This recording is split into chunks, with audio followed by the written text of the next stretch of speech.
வாழ்க வளமுடன். ஓம் நமச்சிவாய. அனைத்து தமிழ் உள்ளங்களுக்கும் வணக்கம். குரு பகவானின் அதிசார பெயர்ச்சி. குரு பகவான் 12 ராசிகளுக்கும் அற்புதமான பலன்களை தன் ஸ்தான பலத்தாலும் அருட்பார்வையாலும் அள்ளி வழங்குபவர். அதனால்தான் குரு பார்க்க கோடி நன்மை என்பார்கள். குருவின் திருவருள் சகல மங்களங்களையும் சுபிட்சத்தையும் அளிக்கும். குரு பிரம்மா, குரு விஷ்ணு, குரு தேவோ மகேஸ்வரக, குரு சாஸ்தாத் பரபிரம்மா, தஸ்மை ஸ்ரீ குருவே நம என்கிற மந்திரத்தை சொல்லி குருவை வணங்க நன்மைகள் தேடி வரும்.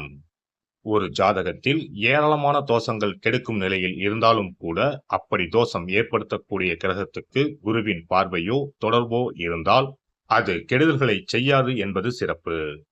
அப்படிப்பட்ட குரு பகவான் ஆண்டுக்கு ஒரு முறை ஒரு ராசியில் இருந்து அடுத்த ராசிக்கு பெயர்வார். சில நேரங்களில் அதிசாரமாகவும் வக்கரமாகவும் முன்னும் பின்னும் உள்ள ராசிகளுக்கு குரு பகவான் சஞ்சாரம் செய்வதும் உண்டு. அந்த வகையில் தற்போது தன் பகை வீடான மிதுன ராசியில் சஞ்சாரம் செய்யும் குரு பகவான் அதிசாரமாக கடக ராசியில் பிரவேசித்து உச்சமடைய போகிறார்.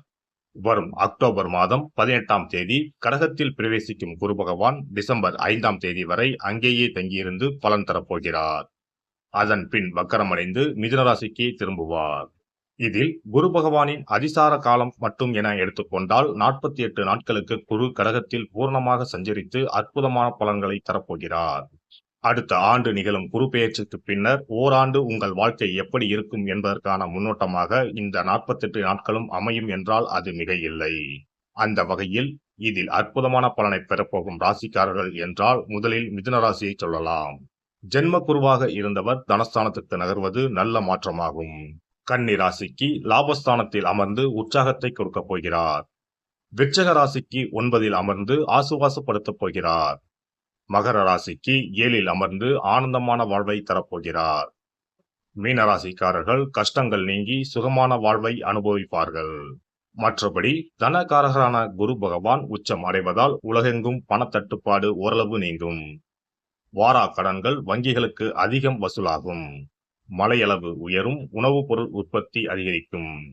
விருச்சிக ராசியை குரு பகவான் பார்ப்பதால் பூமி விலை உயரும். Real estate சூடுபிடிக்கும்.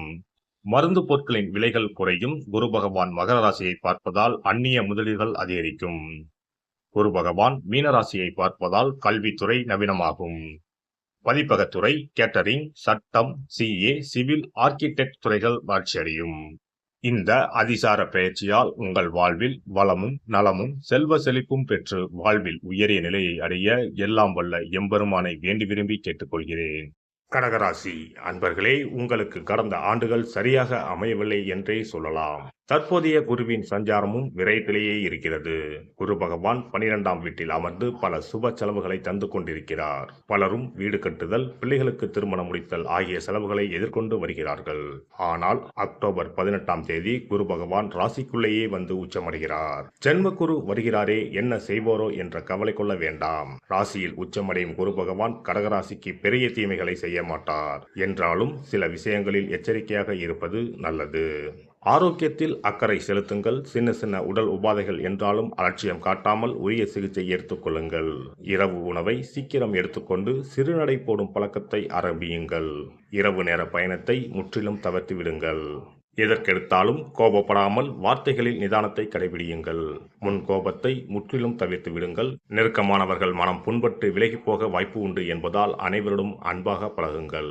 ராசிக்கு 5ஆம் வீட்டை குரு பகவான் பார்க்கிறார். எனவே நீண்ட காலமாக குழந்தை பாக்கியம் எதிர்பார்த்து காத்து கொண்டிருந்தவர்களுக்கு மழலை செல்வம் கிடைக்கும் வாய்ப்பு உள்ளது.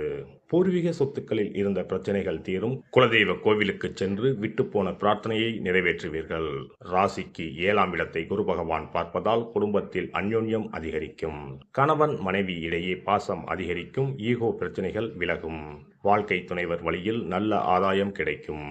வாழ்க்கை துணையின் உடல் நலம் மேம்படும். வியாபாரத்தில் புதிய பங்குதாரர்கள் கிடைக்க வாய்ப்புண்டு. பழைய பங்குதாரர்களும் மோதல் போக்கை கைவிட்டு இணக்கமாக நடந்து கொள்வார்கள். ராசிக்கு 9ஆம் வீட்டை குரு பகவான் பார்ப்பதால் குடும்பத்தில் வசதி வாய்ப்புகள் கூடும்.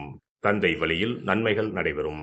அவரின் ஆரோக்கியம் மேம்படும். புதிய யோக அமைப்புகள் தேடி வரும். இந்த அதிசார குரு பெயர்ச்சியில் மிகவும் கவனமாக இருக்க வேண்டியவர்கள் புனர்பூச நட்சத்திரக்காரர்கள்தான்.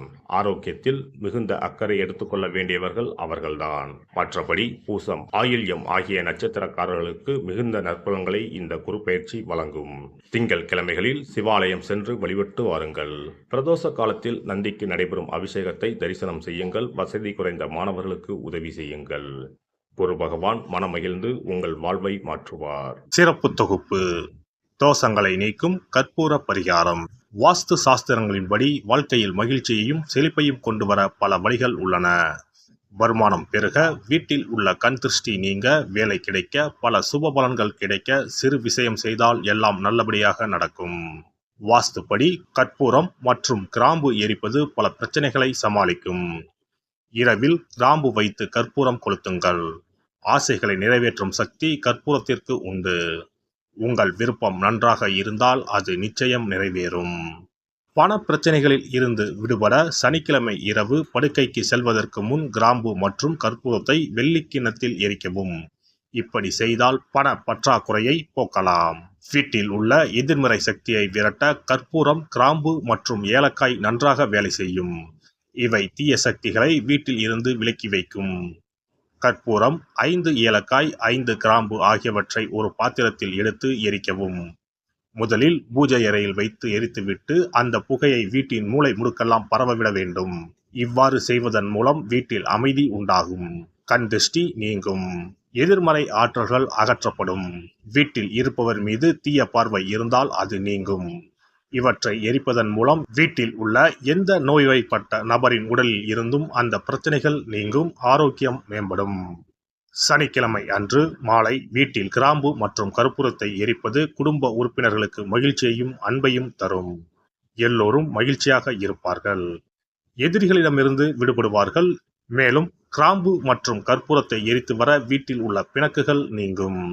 சில சமயங்களில் நீங்கள் எவ்வளவு முயற்சி செய்தாலும் உங்கள் தொழிலில் வெற்றி பெற முடியாது. இது போன்ற சமயங்களில் கற்பூரத்துடன் இந்த தீர்வை முயற்சிக்கவும். இந்த அணுகுமுறை நீங்கள் விரும்பிய வெற்றியை தரும். வேலை நேர்காணலுக்கு செல்லும் போது கற்பூரம் மற்றும் கிராம்பு எரிப்பது நல்லது. மேலும் 2 கிராம்புகளை வாயில் போட்டுவிட்டு வெளியே செல்லவும். நேர்காணலுக்கு செல்வதற்கு முன் அவற்றை அசைக்கவும். இப்படி செய்தால் வேலை கிடைக்கும். தொழிலில் முன்னேற்றம் ஏற்படும். கடுகு எண்ணெயில் 2 கிராம்புகளை போட்டு காலையில் கடவுளுக்கு அருகில் தீபம் ஏற்றவும். அதன் பிறகு நேர்காணலில் கலந்து கொள்ளுங்கள். இவ்வாறு செய்வதன் மூலம் தொழிலில் உள்ள தடைகள் அனைத்தும் நீங்கும். நல்ல வேலை கிடைக்கும். திருமண உறவில் சிக்கல் இருந்தால் வெள்ளி அல்லது வேறு ஏதேனும் பாத்திரத்தில் கற்பூரத்தை எரிக்கவும். அறையின் மூலையில் 2 கற்பூரங்களை வைக்க வேண்டும். இவ்வாறு செய்வதன் மூலம் தம்பதிகளிடையே ஒற்றுமை அதிகரிக்கும். மேலும் இரவில் கற்பூரம் மற்றும் கிராம்புகளை எரிப்பதால் வாழ்வில் உள்ள தடைகள் நீங்கும். 6 கற்பூரம் மற்றும் 36 கிராம்புகளை எடுத்து வீட்டில் தூவி வர உங்கள் திருமண வாழ்க்கையில் உள்ள தடைகள் நீங்கும். எந்த ஒரு பரிகாரமாக இருந்தாலும் அதை முழு மனதோடு தெய்வ நம்பிக்கையோடு தொடர்ந்து செய்து வந்தால் மட்டுமே பலன் கிடைக்கும். எனவே நம்பிக்கையோடு செய்து பலனை பெறுங்கள். நல்லதே நடக்கும். எல்லாம் வல்ல இறையருளால் நீங்களும் உங்கள் அன்பு குடும்பமும் உடல் நலம், நீலாயுள், நிறை செல்வம், உயர் புகழ், மெய்ஞானம் ஓங்கி வாழ்க வளமுடன். இந்த வீடியோ பதிவு உங்களுக்கு பிடித்திருந்தால் லைக் பண்ணுங்க, கமெண்ட் பண்ணுங்க, ஷேர் பண்ணுங்க. மறக்காம சப்ஸ்கிரைப் பண்ணுங்க. பக்கத்துல இருக்கிற பெல் பட்டனை கிளிக் பண்ணுங்க. நன்றி, வணக்கம். ஓம் நமச்சிவாய. சிவாய நம.